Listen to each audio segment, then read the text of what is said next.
Today we're doing things a little bit differently. Today I am collaborating with another podcaster, Hmm. and today's kind of like it's I guess we're gonna call it an emergency episode because I was gonna post an interview on Tuesday, but I was like, this is way more important and needs to be talked about. But I'm gonna let my collaborator introduce himself. Hey, thanks. My name is Thomas Costello. I am one half of the podcast Bryant and Me. We're just a show. We talk about soccer and other podcasty things, but mainly we're a soccer show that covers. We cover like some MLS for our hometown Columbus Crew, but then we also talk a lot about the NWSL, and we really care about supporting the players and supporting the league. And yeah, I also write on the side. I write for a site called Beyond Women's Sports. I write some articles there about, gosh, definitely soccer, and then even some basketball. And I started writing about rugby because there's just I get interested about things, and I jump into it. So no, I'm excited to work to talk through everything that happened. Oh, that was Thursday. Yeah, everything that happened Thursday. It feels like it was 2 weeks ago. It was 3 days ago. Everything that dropped on Thursday from the athletic story, and kind of break down what we think about it, and where it started and where we're at now, and how I even was supposed to drive 3.5 hours to a game on Friday and it got canceled. So it's all good. I'm not saying that as a negative Nancy. Definitely a positive Polly on that one, and I'm happy that the players took a stand like they did. I really wanted to go to that game for the Red Stars game. My Mhm. hometown team is the Red Stars. I'm from Chicago. If Nice. people don't like know that, I talk about it a lot on here. So hopefully you guys remember like Chicago sports, except the Cubs is my thing. Oh I my make it gosh, very thank you adamant. so I'm not a much. Cubs fan. I am a Cleveland fan through and through, and I became a Red Stars fan because there's no NWSL teams in Ohio, unfortunately. At least for now. Who knows what happens in the future? But yeah, the Chicago Red Stars are the first time I ever veered into the greater Chicagoland area, and I also cannot stand the Cubs. So I think this is the start of a beautiful collaboration. I'm all on board for all the Cubs hate you have. And also, I've never the White Sox are supposed to be a rival, but I love that logo and the hats and like the black and white. I'm just like, you got it on right now. Yeah. Yeah, it's second place to Cleveland. But no, anyway, I'm a Red Stars fan also. No, we are supposed to go down to Louisville to watch the Racing Louisville against Gotham because of pal Robbie Rogers, who is Hmm. all in the Gotham world. He is drinking the Gotham Kool-Aid. He was driving down from New England, and he was going to be at the match, and I was going to meet him. And we've done stuff on Bryant Me a few times. Every time Gotham and Chicago plays, he comes onto the show. So we were planning on going down, and then literally about an hour before I left, before I was planning on leaving, they canceled the game. So I did not drive south. But yeah, it was unfortunate. But then, like I said before, bittersweet. It was bitter that I couldn't go, but sweet that players were able to take the stand that they did. So let's take a dive in now to Hmm. talk about that article. So the day the article came out, I did not read it. I did not have time in my day to read it. I took a sick day from school. I skipped school. And I was just like cranking out on homework and all that. And so the next day I got to school and I was eating lunch. And I was like, you know what? I should read this article. I've seen like little snippets on Twitter. And I was like, okay, let's take a dive into this article. And I was speechless. I was upset. I I'm speechless right now trying to talk about it. Like there's no words. I want to get your reaction and Hmm. let's just talk about that for a little bit. Yeah, I for writing about sports and everything, I'm historically bad at reading articles from other like sports writers and stuff, and I do read my fair share. But this was one where when I first saw it, I saw the tagline, and it doesn't mention who the coach is, who eventually you see it's Paul Riley. But I saw it was something about I saw Portland in the introductory paragraph. So I thought, oh, is something else with Mark Parsons. Is he not what's going on? Because I thought, how would this impact, him going overseas and coaching the Netherlands side? And I started reading it, and this was Thursday morning, like before, like I felt like it came out, and then I read it a few minutes later because I have a subscription. I got like a notification. I saw somebody else tweet about it pretty early on, and I got into it, and I just like I couldn't stop reading it. And it was all for bad reasons why I couldn't stop reading, because I was like, this is insane. This is crazy, especially somebody like O'Reilly, who now we see has been pretty much protected. And he's just been this figure in the league for so long because his teams have been so successful. But then seeing everything behind the scenes and how awful everything is, like, I thought it was going to be a really big deal.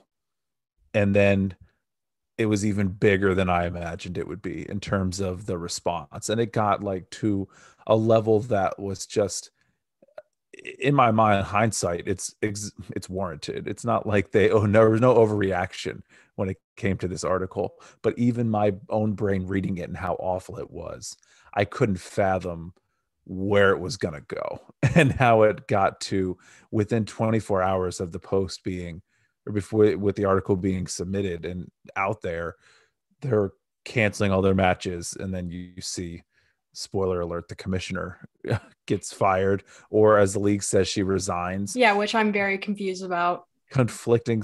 You have Yeah. to also think PR. Everyone's going to spin it their own way. But yeah, it was insane. It was one of those things where I went to my wife and I was like, this story is crazy. And I'm walking her through like everything that happened in it. And it was something that's like stretched beyond just the bubble of the NWSL world online. So I want to like backtrack a little bit because the Yeah. NWSLPA has been like doing some stuff too recently, and I feel like that also ties in together with this, Mm-hmm. with the No Side Hustles campaign, which I recently bought a T-shirt to support them because the shirts are Nice. also like really cool, and I bought like a bunch of other stuff. I posted about it on Twitter, Mm-hmm. but they're a very big part of this, and like I saw one tweet. I forgot. I think it was one of the people that do a podcast for the Red Stars Mm-hmm. or something like that. But unions are super important. Like I know this. My uncle's in a union. He's a painter. He Oh, works okay. downtown. So I've like known a little bit about that and everything like that. But unions are really, really important. They're trying to get a CBA. I don't know how that's going to go. There's no free agency.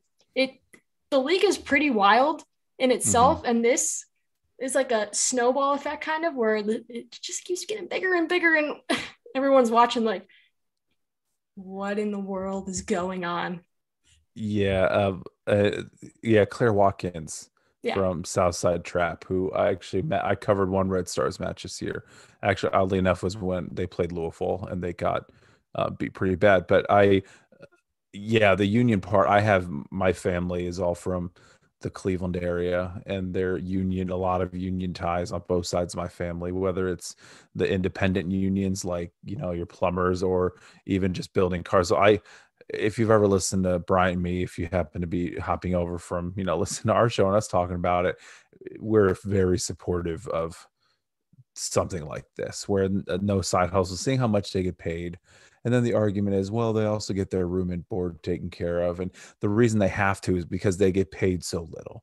And the fact that they are working these side jobs, and the CBA, I think it's going to happen. I think with all the money coming in, if other people are investing the way they are, and you see that with Angel City FC, with the Courage, and the Spirit, who got a lot of investment, Chicago got a lot of investment, all of these teams are adding new investors. I think there's a lot of money coming in that you're never going to hear from the league. And maybe this is my tinfoil hat, anti anti the man sentiment, but the NWSL is making plenty of money if they're able to bring in all these people. If people are willing to give their money to the league's making money. So I think this is why the players are like, okay, we're at a place where the league is secure. You need to start paying us. And so that was one level of everything. And then this kind of just it kind of blew all that up. And we've already seen, like, there was so much that was happening. There was so much that Yeah, was happening a lot. around this There's a time. lot. Like, there's a lot going on. But yeah, I think this was the tipping point. This was definitely the tipping point where the players are like, that's it. Like, this is it. They're standing up for it, and I fully support them. Yeah.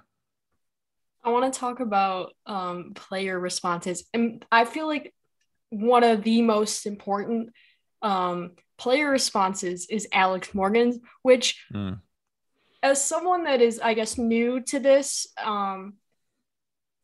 league, I started following in 2019. I feel like when it comes to U.S. women's national team stars, maybe for like except Megan Rapinoe, I feel like Alex Morgan isn't one of those people to like speak out about a lot of things. I feel like she's more of like a reserved person. So when I saw her Hmm. tweet with the receipts, basically, I was Yeah. kind of surprised. I don't know if that's like an unpopular like take or whatever, but I was a little shocked. I'm glad that she did that because now it that was really important, basically, is what I'm trying to say. No, I completely agree with you. And Alex Morgan, that would be something up until last year, late last year, coming into early this year, I would probably agree with you because Alex Morgan has always been the most marketed player on the U.S. women's national team. She's on every poster, she's on every social media graphic. I went to the match in Cleveland against Paraguay during their friendly series last few weeks. When she came on the field, I felt like my eardrums were going to burst because of all of the kids in the stands and everybody in the States screaming their brains out for Alex Morgan. So she is like the marketing face of U.S. women's soccer. I did not know that about her either. And I think she's gotten a bad rep because even in her NWSL career, it's been injuries, this or that, where she hasn't really performed well in the league. And I'm newer to the league, but just talking to, like, within the last year and a half, but just talking to longtime supporters of the league, she never kind of lived up to all that hype that you see in the women's national team. And she's earned it on the women's national team level. She stood out and she scores goals, and it's not just a marketing thing with her, but it just so happens to she's used for all the marketing. It was late last year whenever she joined up with Tottenham, where she went after having her child. She wasn't playing with Orlando. She needed time to train. She wanted to get back up. I felt like she was trying to get back ready for the Olympics. She went to the English Women's Super League and played with Tottenham. They were oftentimes over in England. If listeners don't follow, English soccer, the women's sides are kind of an afterthought. I mean, Liverpool just rolled out a brand new training facility, and the women practice at like a park, and and they play at a stadium that's not even in Liverpool, and they play outside of the city. Morgan, whenever she got to training, Jose Mourinho and the men's team at the time, he was the manager of Tottenham at the time, they didn't want the women training at their facility.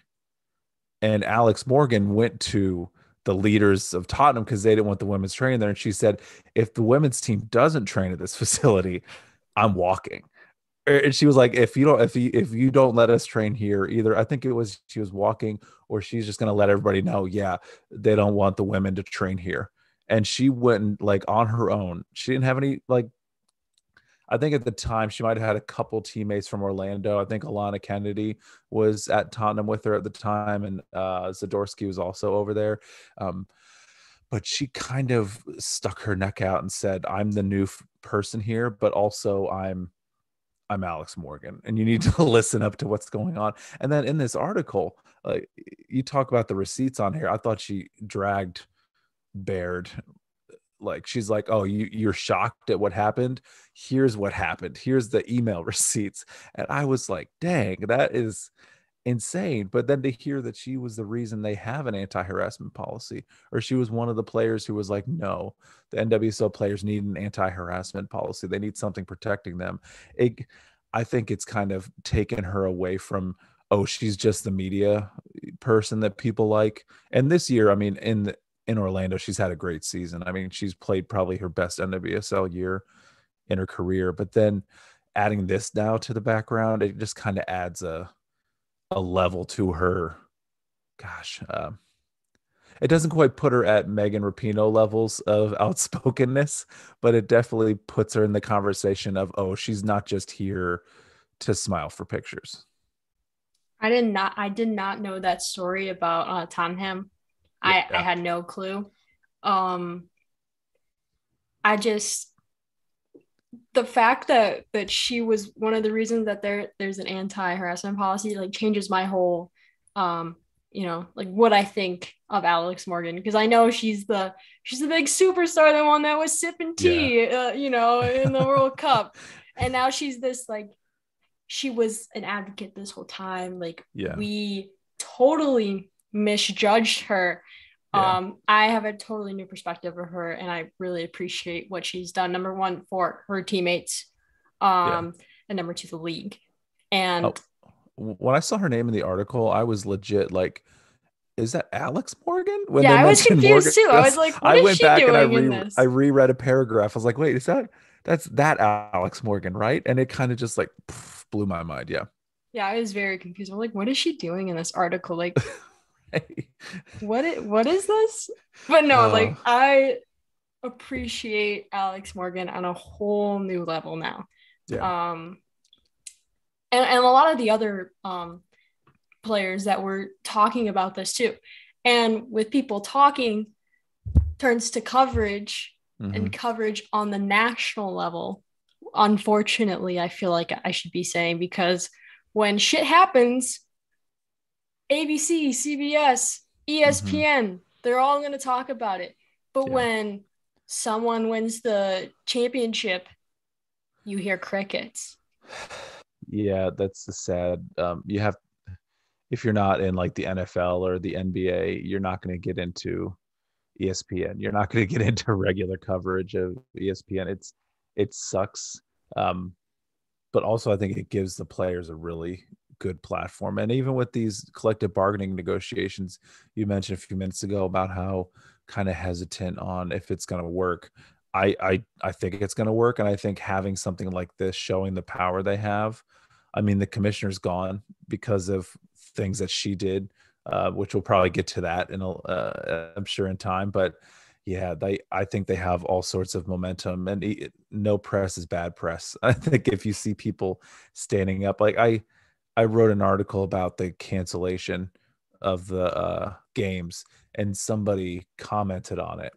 I posted the article to Instagram, and somebody commented something along the lines of, "Oh, this is a shame. I wish they would, stand up and play, because little girls are out there watching them and dreaming them. They should play through it and show the owners that blah blah blah."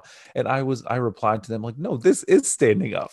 This is something that, hey, look at them standing up for what they believe in. And I think anybody, little girls, little boys, little anybody, seeing that, oh wait, they're being treated poorly and they're sticking up for themselves, that's something that is admirable about this. So all the media coverage, I think, as long as it's painting the picture correctly, it's a good painting you wanna you wanna look back on. I kind of thought about that too a little bit when you're talking about with the person that commented on your story. You do want to see them playing, but also at the same time, like the best way to support them is to show up like how people did, I believe last night, where people were in Mhm. Portland and Chicago, kind of like protesting a little bit. Even today at the Timbers game, Mhm. today is October 3rd, by the way. This is going up on Tuesday, so I don't want to like mess up Right. people with the dates, but like people are showing up. Yeah. And just because the players aren't playing doesn't mean that like us fans don't show up. Like the best way to show up is going to these protests or going to other games and Mhm. bringing a sign or tweeting about it, buying a shirt from the NWSLPA, Mhm. um, writing to teams, emailing them. But people shouldn't be adding, like especially on Twitter, adding like the teams or the NWSL, because the people behind those accounts are not a part of that big like Yeah. bubble in the NWSL. They're just social media people. And I know I know the guy behind the Red Stars account. I'm really feeling for the NWSL guy, whoever that Mhm. is. Um because I see a lot of tweets with like the at symbol, like at NWSL or at whatever, and it's like, no, don't do that. I have to confess, I probably have tweeted a couple from the Bryant Me account. I totally get that. I get that point too. No, that makes total sense. And I will think twice before I I take have also like anything out sometimes, on yeah, me it. too. Yeah, it seeing the response has been really awesome. You mentioned the Portland match. Well, first they were, like you mentioned, they were protesting the night before, and then today at the match, which the Portland, they were really open. They were like, okay, we are not going to confiscate any signs for this match. They told Except them anything. Oh, what was the accept? I didn't see that. I you just didn't saw see that the they accept? Oh, now I gotta no. find it. I should have sent it to you. Oh, that's Um, okay. But I'll find it. Don't worry. I thought I read that they said that you could bring in any signs. I guess Don't unless worry. maybe it was I'll if it find was it. against Merritt Paulson. Oh, Maybe that yes, it was it. was. It It was. was like a GW. Oh, GW and MP covered for an abuser. The at for this person is women's sports fan, and they said at PDX Riveters FG security took my sign because it is perceived as accusatory and inflammatory according to code of conduct because it names GW and MP. Will adjust for next game. UW. Um, There were other signs in the stands yeah, but of I'll send it to of you that and, and you yeah, can of their have general it. manager. Yeah. Their general manager's name was on other signs too, but I digress. Still seeing it at an MLS match. I think I saw some in Orlando for the Orlando Cities match. I saw one in Kansas City for the Sporting Kansas City match in the Major League Soccer side. So yeah, I like seeing that supporters are showing out. Robbie, who I was supposed to meet in Louisville, the Lavender Legion, they made signs and they stood outside the stadium, and they had a pretty big group of fans too. So seeing that pressure, yeah, like you said, it's awesome to see that people aren't relenting, and it's getting just beyond adding a team on Twitter. It's easy to type that stuff, but actually going out and doing something is it's admirable. I wish I could have gone out yesterday for to support the Red Stars, but I have to work. I have my People job. have lives. People have lives. It's Yeah. okay. People have things they But like can't this is the get best out of. way I feel like for me to do it. I think they were going to a bar anyway, and I'm 19, so I don't think that really works out for me. Or they were going on a bus or whatever. And I was like, city's too far away. Oh I have a yeah. job. I have a podcast though. I have It, some following, kind of. we were talking about it before. Billie Jean King follows you, so you have I like guess yeah. Well, a name, like a Mount there Rushmore, you go. Mount Yeah. Rushmore soccer and women's rights in sports name up there. Uh, Yeah.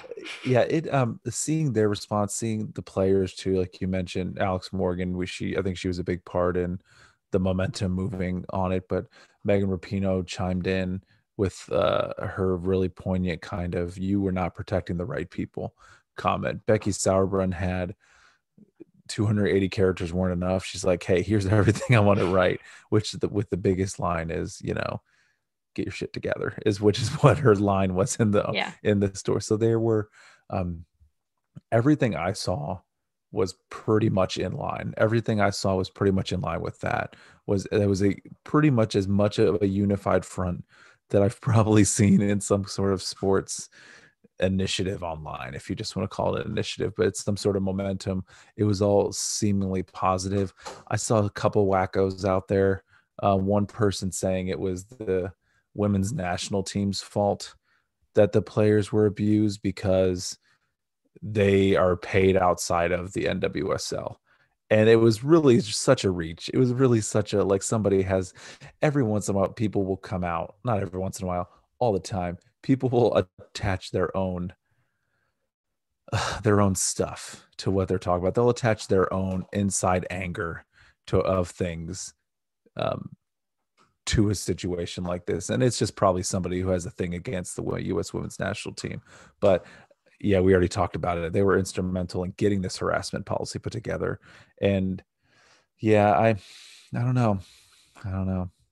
I'm excited for what's to come. Well, until uh, tonight's response from the league, because we're recording this like 2 hours after the league made a response. But before that, what else did you want to talk about with the actual article? Before that, I want to actually talk about Nadia Nadim's Twitter thread. Mm. So I'm gonna read the first two. I just pulled it up on here. It says NWSL is such a joke. League wants to see themselves as the best in the world, but this shit that keeps coming, we won't be more than just a massive joke for the rest of the world. The rest of the world is laughing. We're nothing but a joke. The players deserve more. Making their own bogus investigation, keeping it confidential, and then keep having the back of people that's doing wrong have to stop. Yeah, that's just the first part of many tweets. It went into her signature being forged, with which later on she did all these like 7 or 8 tweets, and then she decided, okay, I'm gonna write out everything in a note. I'm gonna screenshot a note, and she had to add more because again, 280 characters weren't enough. She's like, I have more to say, and she was just that was I thought that was going to be like the start of a ton of other players doing similar things. I thought this was going to kind of bring things out of the woodwork. Um, what did you think about what she was saying?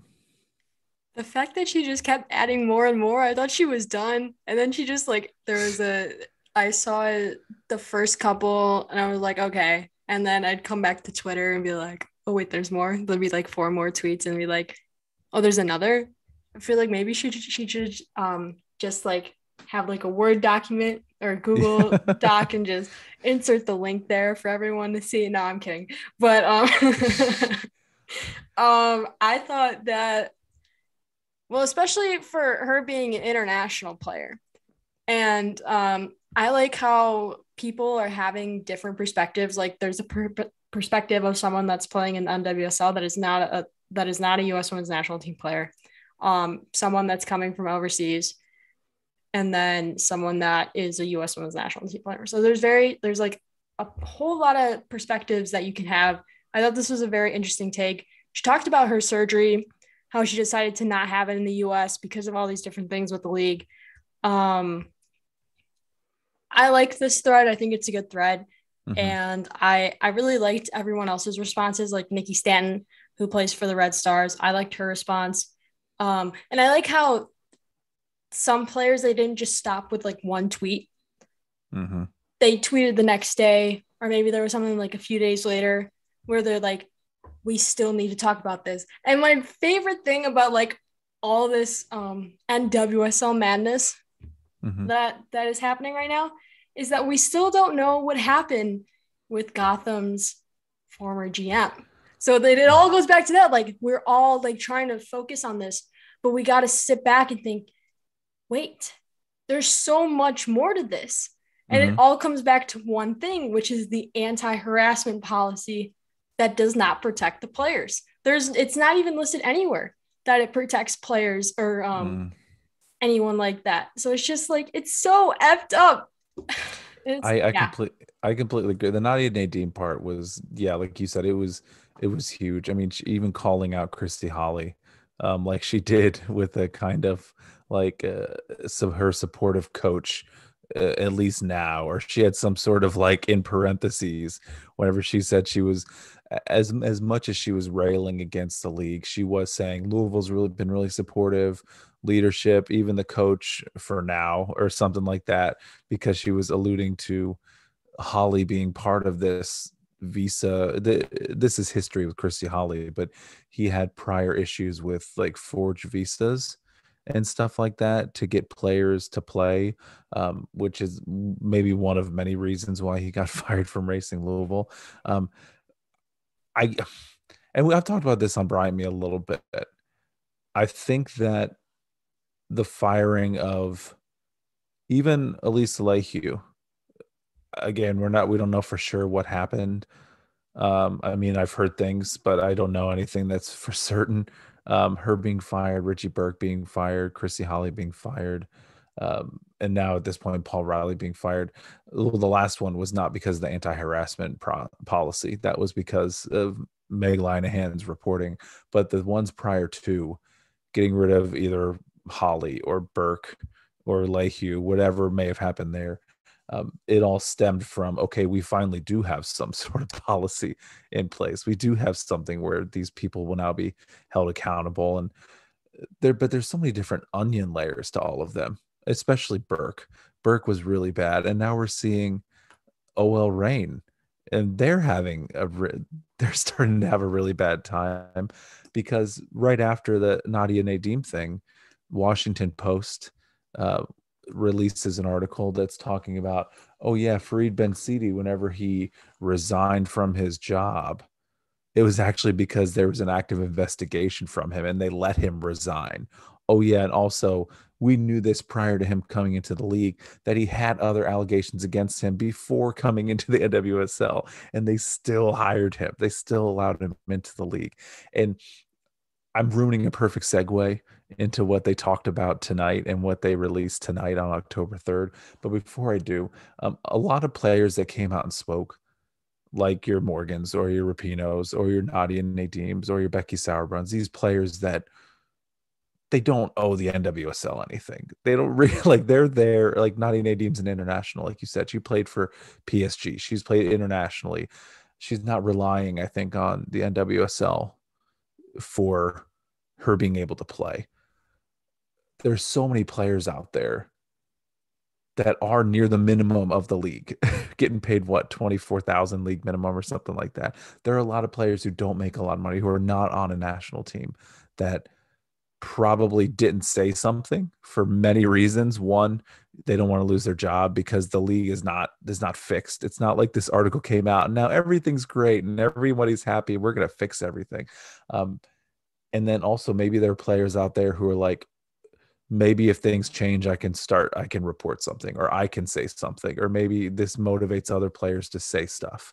I don't know, but hopefully with the things the NWSLPA has put out there, I mean, they went out there themselves on Thursday and said, hey, now you can report things. Here's a company that we've working with. You can anonymously report harassment to this company, which the NWSL joined in after that. But even that was, everything they've seemed to have done this year has They had were an working element with of, Safe Sport.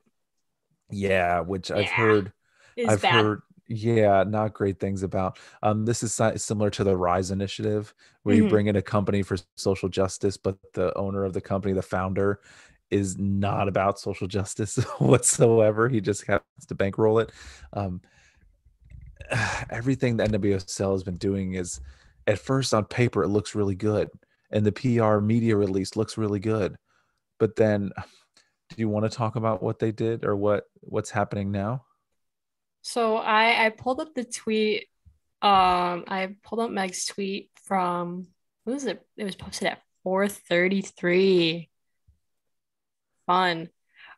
New executive committee, which apparently is not great, as I was scrolling through while you were talking. Um, so first of all, let's talk about Amanda Duffy, and then I'll go into I need to read a little bit more on this other person. But so I just opened the article. So U.S. Soccer hires Sally Yates for NWSL Probe League Names Executive Committee.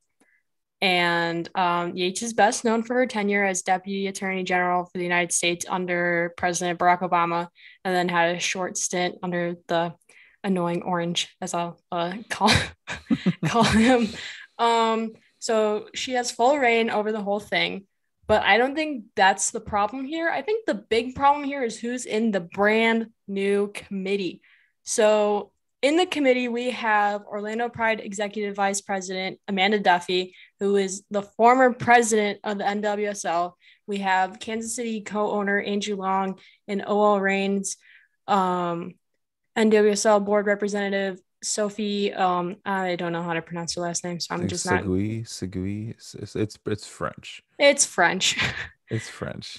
And then they're keeping their law firm Covington and Burling to oversee a number of sorry, I lost my train of thought. See No, a no, no. number of investigations to be led by Amanda Kramer, former assistant United States attorney in the U.S. Attorney's Office for the Southern District of New York.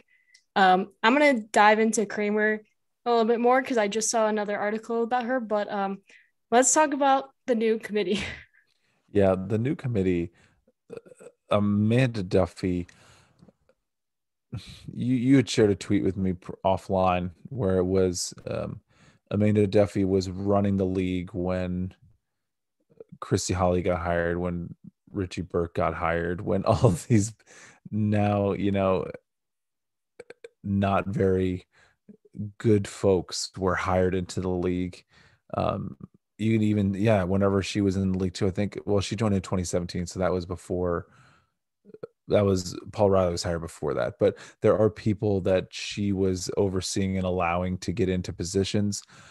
Now you could take it either way. You could say that she was complicit in it, or you can say, reading into just how the commissionership went, their prior commissioner, Jeff, I forget his last name. It's not in my head right now, so I'm not going to try to Oh, find it. I He what's his name? resigned, and the way that they wrote it out for Amanda Duffy, and this is not a recent article, but I look back for years ago, whenever she became commissioner, she was going to run the um, kind of day to day things the commissioners need to sign off on. I don't know if she had full commissionership.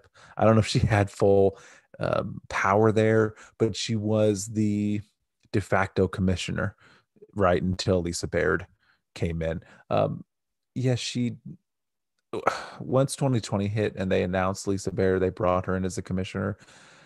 She went for it. Duffy wanted to become the next commissioner. She's worked for Louisville City for a long time. She helped them become pretty popular in the USL world and make them kind of a staple in that league. And they grew really quick, and that's all good because ultimately these teams want to make money. That's what that's what the goal for a lot of teams is.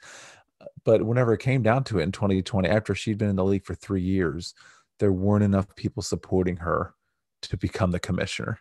And so at that point, she left and went to the Orlando Pride, where she's been an executive since then.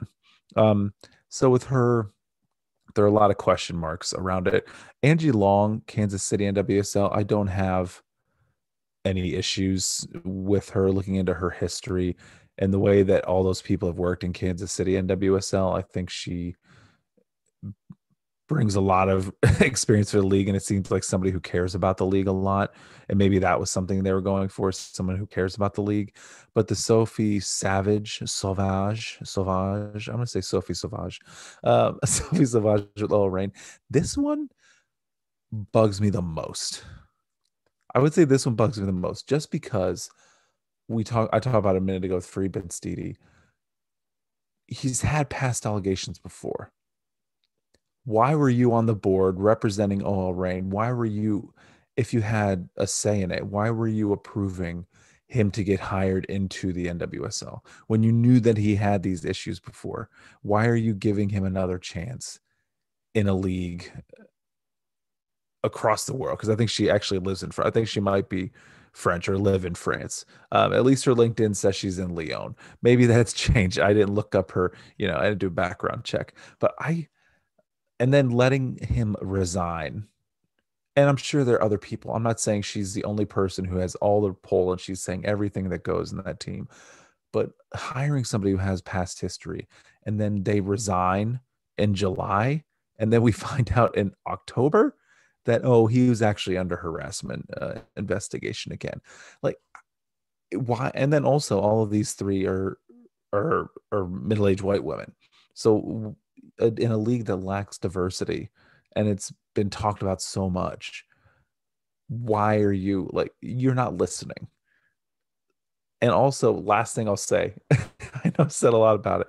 Last thing I'll say is too, why are you bringing people in that are already in the league? Why are you already bringing league people to do this? Why can't, because the idea is what they want to do, systemic transformation, which sounds like a really good buzzword, sounds like a really good phrase for a business to talk about. But why are you bringing in people from the league to transform the league? It's okay to have some people consult on it because the league is going to have governance. All the teams except for Washington still have a say in what goes, but you need to bring more people from outside of the league into this conversation, because the people in the league, they're complicit in one way or another. There are different levels, but they're all complicit. Yeah, the fact that I don't like that there's people that work in the league, because everything, the way I see it, is that the problem is the league and the people that are in charge of the league. So how are you going to fix it? Oh, we're going to do an investigation on ourselves. It's like the whole thing where we're going to investigate ourselves and see if we did anything wrong type thing. That's what it makes me think of. Yeah. But I'm looking at the tweet of the article from the Athletic, and I scrolled a little bit, and someone quote retweeted, replied underneath, quote retweeted a New York Daily News article. And it says, on February 29th, 2016, the office's top human trafficking prosecutor, Amanda Kramer, met with defense Yeah. attorneys representing victims of Epstein. Mm. The attorneys urged Kramer to open an investigation in the deal, but Kramer had many questions. She ended up not opening up an investigation. So the fact that they brought her into is not, it's not helping. It's all white women. Like, make it make sense. Honestly, I like, this yeah. frustrates me so much. Um, if you want to fix the league, you bring people outside the league. You don't take people from the inside and try to make it better. Like, they're all essentially part of the problem. I no, I completely agree. And bringing Kramer, I know the devil's advocate part is going to be, well, maybe she didn't have enough proof, or maybe this, or maybe that. And right now, with how the league is perception, they're having a perception issue. They're having a big problem with how people are seeing it. You need to be looking at things a little closer. Even if you want to pick an attorney, I'm sure every attorney has some cases that their name is going to be attached to that aren't great, but you need to be looking into that stuff before the people find it themselves. And then they have to, oh, I have to leave the investigation because I'm getting too much bad publicity, or we're getting too much of a bad rap for it. They need to consider the people, the supporters, their business, like their consumers, I should say. I've thought about it, and I'm not in any position of power anywhere. No one's going to listen to me whenever I tell them what to do. But I think you need to bring in a commissioner. You brought in Lisa Baird because she had, I think it was NFL experience, and she had experience with big money leagues. And at least financially, under her, the league has done financially well, which we'll never hear because we're in collective bargaining. But they need to bring in a commissioner, or they need to bring in zero tolerance. They need to bring in anything bad happening now, we're cutting it. We're cutting it. Because I thought, and I said this before, and I went off on a tangent. We kind of saw all of these changes in the league as, okay, the league is ridding itself of bad. It's weeding the garden. We're taking out all the bad weeds so all the plants and flowers can grow. So we thought, okay, firing Holly and Burke and Leahy, these are all good things because the league is growing. But I think it took a huge step back. This was the first time where I wasn't able to look at it with what I think is a level head. And this time I was like, no, there are big problems that need to be fixed. I wonder who they're gonna bring in, because I want to use the WNBA as an example. So they brought in Kathy Engelbert after, they had a whole thing with their commissioners, going through Mm-hmm. commissioners like a lot. I'm a huge fan of Kathy Engelbert. Mm-hmm. I think she's done a lot for the W. Yeah. She worked at Deloitte previously, and I don't know too much about her, but she's done like a good amount. Um, do you have like any picks for a new commissioner? I've seen some stuff about Gotham's GM possibly coming in, which I think is a great idea. Like, if she were to be commissioner of the NWSL, I'd be a huge fan of that. But I want to know your take. I don't feel like I'm educated enough on who would be the person they would choose, or who would even be the avenue or in the arena of where they would choose. I know the commissioner, if you look at other sports leagues, and NWSL should not be doing stuff like other sports leagues. I think we're seeing that now, that there was a lot of harassment that was allowed, and it was evident that they weren't doing their, crossing their T's and dotting their I's. But you're still going to want to bring in a commissioner who can steer this company, because it is a company steering them financially so the league can grow, because that's how the league stays afloat. It doesn't have reservoirs of billions of dollars like the NFL or somewhere else. They need to also grow financially. Um, so I feel like I would not be, it's everyone's going to rally around somebody. Here's my prediction of what will happen. Everyone's going to rally around a couple people. All the NWSL supporters are going to rally around a couple folks that we all talk about on Twitter. We're going to share things and we're going to be like, oh my gosh, this is the person we want. And then somebody that nobody has heard of, nobody anywhere, is going to be the person they bring in as commissioner. But as long as they can keep the league growth going and helping the league get sustainable, so you can pay the players better, so you can bring in more teams, so you can really raise the notoriety of soccer, or women's soccer specifically.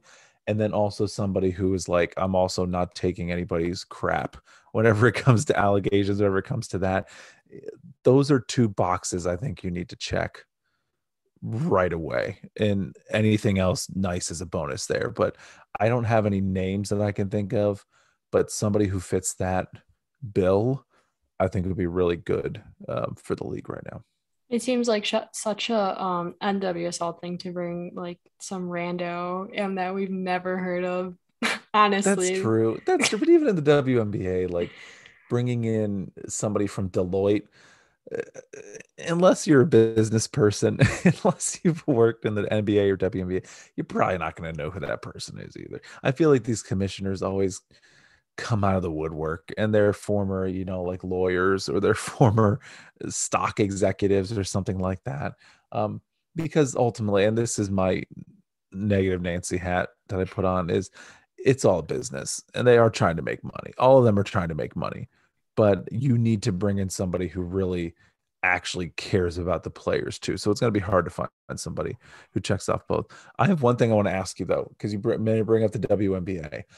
And this is something that I've seen a lot today, especially. I think since this came out over the last couple hours, I've seen a lot of people with this take, is that, and Meg Linehan, she said it prior to the announcement. I think she said it on CNN or some news network she was being interviewed on. But the NWSL is created in a very men's league type of way. We want to mirror what the NFL is doing, the NBA is doing. We want to mirror these American professional sports leagues.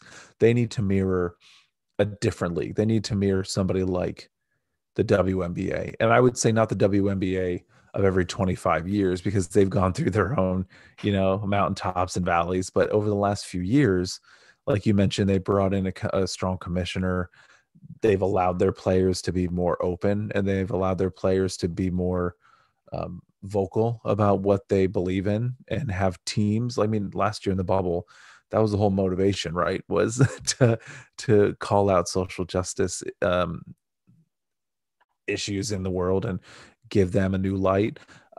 I think if you follow something like that, I think if you allow your players to be themselves, and if you allow that personality to shine through, you can grow the league. I think if they follow, like you said, an WNBA model, they could definitely get to the places they want to go.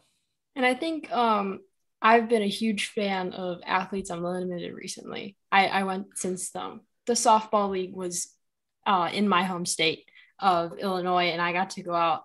I feel like they're becoming the new, like, this is what we should be doing type thing. The league was founded by 4 softball players, and it grew from softball to including now lacrosse and volleyball, and they're adding a new sport too. Like, 4 softball players started their own league. Yes, they got help from a few dudes Mm-hmm. so they could start this whole thing up. And need some But money. Yeah, you need some yeah, investors, but yeah. they did this basically their own little idea, and it turned into this big thing where they play for foundations, and they have their own little point systems, and they constantly are like promoting the cause that they're playing for, and they're also like they're saying like Black Lives Matter, like love is Mm-hmm. love, like all those different things. I feel like they're the best example, even though they're so new. And I feel like that's such a hot take. The league is like 2 years old, but I, even after talking to a few AU players, like they love what's happening within that league. It's player run. they have their own little advisory committee of like former athletes and current athletes. The NWSL should do something like that, where we need something where like there's a few representatives from each team and they come together each week or each month or something, and they try to work something out or try to plan something for the league to I don't know. Success obviously is super important, but players come first, and I feel like there needs to be some sort of players first initiative within the NWSLPA, working with the NWSL. But yeah, I'm a huge fan of what AU is doing. I will continue to say that for years to come, but even though they're so new, I just think they're such a great example. Yeah, I like something like that. I like something where you attach more of a cause behind it. I think you could do that in an individual. I know they draft their teams every week and it's a pool of players and all that. I think you could still do something like that on the level of certain cities have a team, and the rosters can be a certain way and the teams can be a certain way, but having that extra reason behind why you compete, or even kind of combining that with, like you see in the WNBA with the Commissioner's Cup, where you have a competition within the competition, to where maybe you're competing for, when you win, money goes towards area of your city, or I don't know what it could be, but something where you're combining working in the city or helping the place that you work, and also weaving it into competition. I think something like that would be cool. I don't hate that idea. I like it. I'm a big fan of AU. Like I could talk about it for days, weeks, I didn't months. I didn't watch it. That's my fault. I'd talk with people who watch it, and I would read articles from someone on our site, Ladarius Brown. He does awesome stuff right about AU, and I would read stuff about it, and I would get interested because they were talking about it. But next go around, I'll have to definitely pay attention a little bit All more their games are on on that. YouTube. You can I watch should, softball yeah. game And for they a were few even getting them hours. on FS1 and Yeah. CBS Sports Network, and they're starting to expand. When TV deals come into it, that's when leagues can start making some more money. So I'm all for that. If these leagues can grow and get stronger, and hopefully the NWSL does the same thing. But I guess kind of like a parting thought, what would be a couple things you would do immediately for like the NWSL to kind of help them get back on the right track? Or do you think what they're doing now is a good thing? I think they need to get rid of like anyone that was involved with anything. You know what I mean? So like get rid of Merritt. Make him sell the team. Steve needs to sell his team, for crying out loud. I'm so tired of reading about Washington stuff. Like honestly, just sell it already. Did you see that the owner of DC United was posing with the big sell a team Steve thing? I did. And then they had to put in parentheses Baldwin, because Yeah. their owner was also named Steve. So they had to be careful and put, no, that was all. I saw that they took the pic, he took a picture next to it. That was hilarious. I don't see as much stuff with people trying to get rid of Merritt Paulson. I've seen a lot. I feel I, like a lot on my TL, but I don't know okay, it about could you. be different. Yeah, it could be different. I thought, like, okay, they did fire him, but the optics around it were not good. They didn't condemn what he did. They didn't say the real reason why they fired him, and he seemed pretty buddy buddy. Merritt Paulson is a guy who has a big mouth on the internet, so he was But he's still been really, buddy. really quiet Yeah, and recently. then he shut his mouth recently. I would the league force the team that has the most fans, the biggest audience, would they force him to sell? And if Merritt Paulson was forced to sell, is he going to let the team, whoever buys the team, play at Providence Park? No, he's not going to do that. He's not going to do it. I think that's where, and I don't like saying it. It's not like I condone the behavior. I'm just thinking about what I know is probably going to happen. And I would love to say that Merritt Paulson is forced to sell the team, but their people have done so much worse, and they haven't been. Well, with the Steve Baldwin thing, he's not being forced to sell a team. You made Utah's owner sell. Why are you slow? Why are you not doing this with the Spirit? Why are you not doing this here? So I'm not in a position where I trust them to make the right decision. But in my brain, I think it's just because I was comparing people. I was comparing Paulson to all the other people in the story, like the Wilkerson, or with even going up to Lisa Baird, or going to God, even Paul Riley's level. I thought, well, compared to all these other people, Paulson's not too bad. But if you look at what he did individually, it's not great. You didn't really condemn what happened, and you didn't really let anybody know. He just, even in the article, he's like, I sent the league everything. We did an investigation. We let him go. The investigation was part of it, and the league has all the information. It was kind of a non-answer is what came from him. Um, but I agree with you. Getting rid of Steve is a huge thing.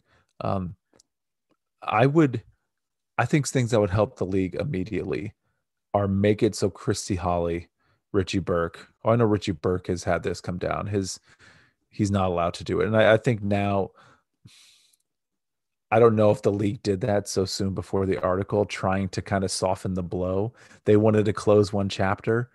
This is my conspiracy theory hat again coming on, but I felt like they wanted to close a chapter before this one opened up. So like, okay, let's get Richie Burke in the rearview mirror. Let's clear him out. Okay, you can't work with players anymore. You're gone, because they knew this article was coming. I mean, they went to the league for a response. Meg Linehan talked to Lisa Baird, talked to Merritt Paulson. Everybody knew this article was coming. I'm pretty sure the league got rid of Richie Burke because they knew something was happening. But I digress. You need to make it so him, Freed Ben-Stevie, Chrissy Holly, anybody who gets found in this anti-harassment, or if you harass somebody, you're not allowed back in the league, period. You can't come back. You can't scout. You can't sell tickets. You can't be an intern on game day. You can't be anywhere about in this NWSL league. You need to be gone. I think that would be a policy that starts right away. You need to be out of here. That's finished. Also forcing Steve Baldwin to sell. I think that you need to do that. What are you doing? Um, at the end of at the beginning of next season, pending any other insanity that comes out, the 10 NWSL teams this year that go into next year, 7 of them will have a different manager than who they started 2020 with. 70% of your teams are going to have a brand new manager. I feel like this is going to be looked back as hopefully a transition year where, yeah, stuff sucked. There are some really bad things that happened, but I'm just hoping that 2022 they do a lot of work. CBA gets signed. You give the players more money. You protect them. And going into 2022, you can bring in Angel City. You can bring in San Diego, and you can finally start reaching where you're supposed to get. Because at some point, I don't know if this is happening every month. It seems like every month something is happening in this league. Uh, it needs Every to week. every week. I say month. Richie Burke, I felt like it was months ago, but it was like last week we were talking about it. Um, there needs to be some stability. If this year is going to be crazy, then so be it. But next year, if you don't have some stability, if you're not firing managers just because their team sucks, that should be the only reason you're firing managers Mhm. from here on out. So I would love to see some actual substance come from what happened this weekend. So far, I mean, it's like the Simpsons meme where Bart is holding the cake that says, "At least you tried." I don't want to see him throw it into the trash can. I just want to, at least they're trying right now. Let's make this. I just hope this trying is not in vain. But there's nothing to the contrary that tells me it doesn't have a good chance of going that direction. I just refreshed my Twitter Oh God, page on here, what happened? and Midge Purse quote retweeted the thing about systemic transformation, and she said not nearly enough. Um, and she's also like one of those. I respect her so much. Like I could talk about Midge Purse for days as well. Like She went to Harvard. yeah, She's she went to Harvard. Like that's enough listen. for me. Yeah, no, they're not. I think we both echoed that same sentiment. they're they're not doing nearly enough. They're not doing nearly enough. But um, hopefully this is just one domino. And the players now, I hope this motivates them, and it motivates them to be like, hey, I can keep doing this. I have the power, and they don't have a league without me. So hopefully that keeps going. I don't see anything else Uh, on here. I'm just well, taking by a the little time this quick post on scroll. Tuesday, Oh yeah, there's there probably will gonna be be so much more. Like, there'll be like 20 people fired, new people hired, people. It's gonna be insane. And this isn't even talking about like, even if you just talked about the game, the players on the field, there are like 7 teams, 8 teams that can make the playoffs right now. Like yeah. even on this has been such a good competitive year on the field, even with the Olympics, even with all that stuff. It's been such an entertaining year on the field, and I just hate that. Um, I hate that it's happened to these players. That's the first thing. I'm not going to say that I hate that this happened because it disrupts that. That's not the thing at all. I hate that the players have to go through this. You should not be feared to do your job. You should not have fear to play a sport that you love and you can be a professional at it. But it's been such a good year for the players. I think that it's only going to get better from here. I can't imagine how well they'll play once they know that they're actually protected and that they can play freely without fear of their coach or any leadership within their teams. So I guess that's it for now. Honestly, like if there's more stuff, like I'll be retweeting and quote retweeting and liking, Mm-hmm. so that'll pop up on people's feeds. I'm sure you run the Twitter account, right? Or you and Well, okay, Bryant okay. switch. Brian and me, we both have the login. You So okay? we just like to put a shroud of mystery over it. So it could be either Oh, one so of us. you're not even gonna tell me? I thought we You were have friends. once we turn off the recording. Now it's a 50-50 chance of if it's Bryant or if it's me. But yeah, if you follow us, we're at Bryant, Well, I was Bryant. gonna Oh, ask you to. We didn't sorry. get there yet. I jumped the gun. No, You I jumped was the gun. then I'll definitely tell you once we're off recording who tweets everything. But we'll be talking about it too. Like honestly, this goes up on Tuesday. Like I'm not gonna release it right now because I gotta prepare You and have life and stuff, other I things have that are happening. school. Yeah, you have school. School's important or not. Who knows? Honestly, at this point, who knows? It, But you get out of it, we put into it. And I feel like you're putting a lot into this podcast and you seem to be doing your work diligently. So I think you'll get a lot out of it. hopefully. But so that's gonna be it for today. Now you can plug your social and your podcast and all Thank that. you. Thank you. I'm so sorry. Well, first, we connected through Bryant and me, BRYANTANDME, Bryant and me. We're a podcast where we talk about soccer and other things, other podcasty things. I have my own Twitter account. I'm at the number one Thomas Costello, and that's just the number one. You don't type out the number one. It's just one Thomas Costello. I also write for Beyond Women's Sports. They're at Beyond W Sports. I also run most of their tweets. So I'm tweeting most everything from the Beyond Women's Sports That's Twitter you. account. Yeah, that's me.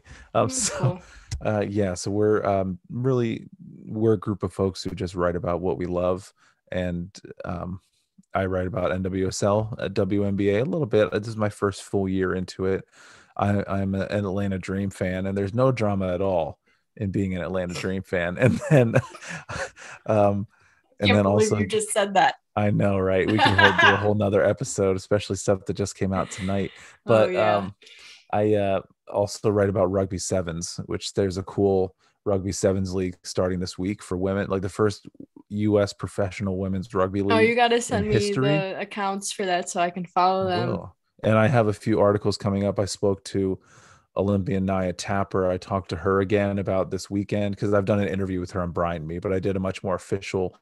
I'm going to have 2 or 3 articles coming out this week on Beyond Women's Sports leading up to this next weekend tournament and or this weekend tournament, excuse me, by the time you listen to this.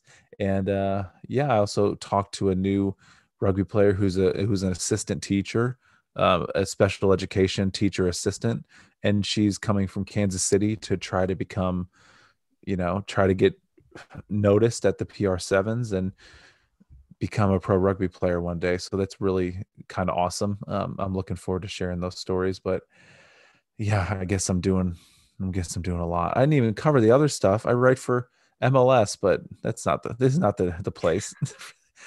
And I like writing on Beyond Women's Sports more anyway. So I like talking about that more. Do you have anything you want to shout out before we end here today? Shout out. Oh my gosh. Here's something cool. Here's a fun fact that I learned that I'm going to do some research on it, and it fits into this podcast. The Armenian national team, they're a country in the far southeast of Europe. They're right up against Iran and Turkey. So that's where they're like on the edge of the Middle East. Their men's national team has been coming up and they're blah, blah, blah, competing, blah, blah, blah. But on the women's side, they just played their first national team match in over 10 years. So they haven't had a professional national team women's team until now. It's been 10 years since they've had one. And I found something cool from these guys who run an Armenian podcast about sports, and it's all English, about soccer exclusively. They spoke to one of the directors within the Armenian national team, and they require every men's team in Armenia to also have a professional women's team. That's a part of the agreement. You have to have a women's team professional if you want a men's team professional. Only country in the world where they do that. And they're looking now at USA and Europe and all these leagues around the world for women's soccer. And they're trying to develop their own nation to be a strong women's football nation. So if you ever want a scrappy international team to follow, the Armenian national team. And I've been to Armenia. It's a beautiful country and the people are amazing.